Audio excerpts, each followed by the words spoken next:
position in the semi-finals in Wanganui.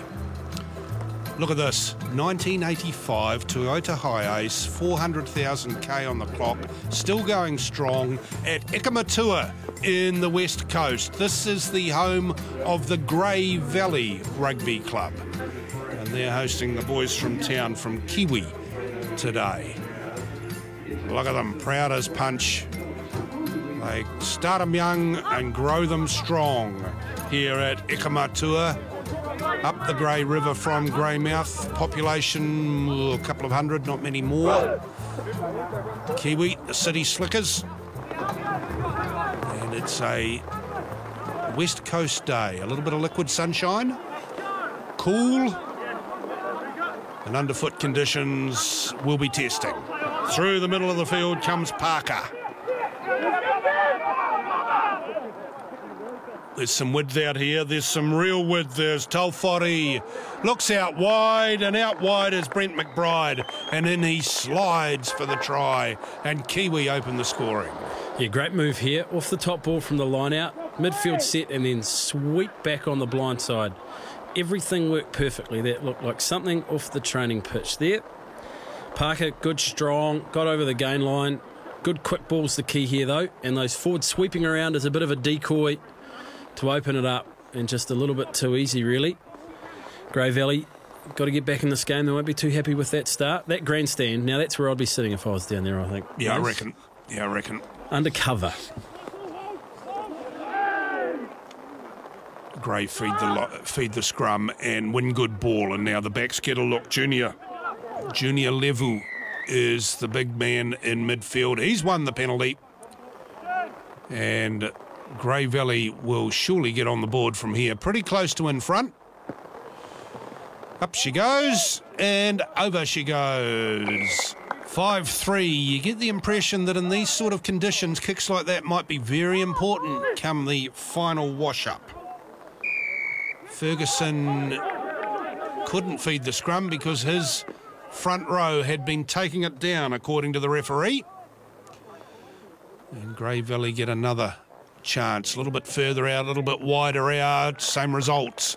They hit the lead, 6-5 at the break. 2 penalties to a try. Grey Valley ahead. Put the numbers in the frame, son. And then just don't stand in the way. Scoreboard 101. Everybody's got to be able to see it. So you've done your time as a scoreboard attendant, have you, Simon? Once or twice, once or twice. Conditions getting a little worse here at Ikamatua as Grey Valley looking for their first try. They're in the lead thanks to a couple of penalties. Beach. I like this halfback Nick here. He's had his nose on the ball and he's actually got a nice little pass. He's what you need in these conditions.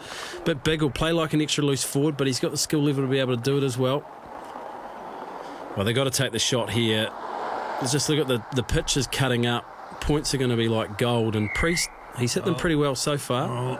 Oh, somebody's been gobbing off at the referee. Oh, might go now. No. Gee, this is worth a drive, and that's what the boys think as well, as Big Brad Clough takes it within a metre or so. His mates come, gather around, and over she goes. Why would you take the penalty? Why not? Why take the points when you can just rumble it up the guts with the big boys and come away with 5 with the chance of 7? I think it was Matt Sweeney, number 6, but we'll have to have a look. Here's Clough's drive. That went close. And is that Sweeney? Stand up. Will the replay go long enough for us to see? I'm sure it was. That's my money. Now, Grey Valley got a hand on that, so knocked it on, but Kiwi have possession, but they've gone to ground. Now looking to run it in close. Oates. He's got within 5. Referees called used it, or was it actually the crowd? I'm not quite sure. Well, they're using it right here, being pretty patient, just rumbling it up. In these conditions, they probably don't want to give it too much yet. Well, here's a go. No, just short. And tucked it under and fed it off very quickly. A little bit wider and out it goes, try. Well, that's what's just the pick and goes, tucking it, nice and close up the middle, and then just that subtle change. It was only a couple of metres, but everyone was looking in at the ruck, and whoever caught it had just seen a little bit of space. You can see the defenders all looking in, and he just got on the outside of him, and a big boy like that is going to be far too hard to stop that close to the line. Big Jeremy Muir it was who scored the try for Kiwi. Grey Valley looking out wide, clearing it quickly through Mark here. Keith McLeod got the ball, but the referee was playing an advantage, so Grey Valley get yet another penalty attempt. Tim Priest. He strikes it beautifully. And over, and Grey Valley have won it. And they've won it by 16-10 in difficult conditions against Kiwi. They played it well. They played it exactly right, in fact, and got the right result. Yeah, it was a tough game today. The conditions didn't really suit us. Our boys like the dry weather, and it's pretty wet today. And Grey Valley, yeah, they played the game well down their halves. The kicker, Tim Priest, put us under a lot of pressure with his kicks.